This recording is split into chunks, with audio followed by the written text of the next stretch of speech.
E nessa segunda-feira nós começamos nosso estudo da lição com um tema extremamente intrigante. Inclusive, você pode mandar para mim a sua opinião sobre o que a gente está conversando aqui, beleza? Olha só, o título: A religião e o governo. Vamos entender uma coisa?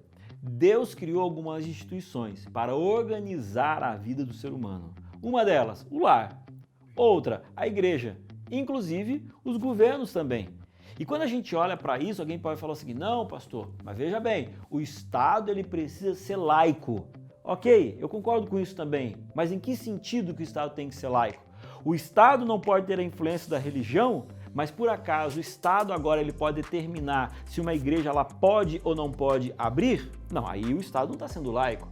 Por acaso o Estado ele é laico quando ele diz que uma criança não pode ser educada pelo seu pai? Não. Nesse sentido ele está desrespeitando uma outra instituição também criada por Deus. Então a gente precisa entender que cada uma dessas estruturas tem uma função. Qual é a função do governo? Por incrível que pareça, quando a gente olha para esse texto de Romanos capítulo 13, tem a ver com serviço.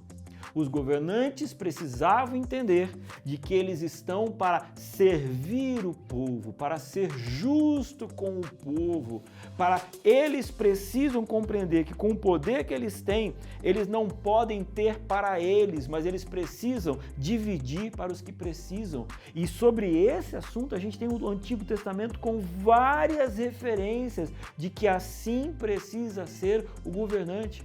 Aí você fala assim para mim: mas pastor, então quando um governante ele não está andando pelo trilho que Deus deseja com que ele trilhe, nós como igreja devemos nos levantar agora para poder derrubar o governo? Não, a Bíblia não fala isso. A Bíblia fala, e talvez você tenha em João Batista o principal exemplo disso, de que ele se levantou para falar contra as atitudes dos governantes e não contra o governo. E aí, essa talvez seja a grande possibilidade e posição da igreja.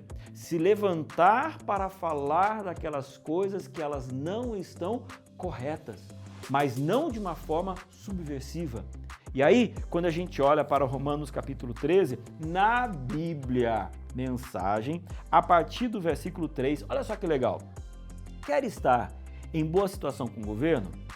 Sejam cidadãos responsáveis. E o governo trabalhará a seu favor.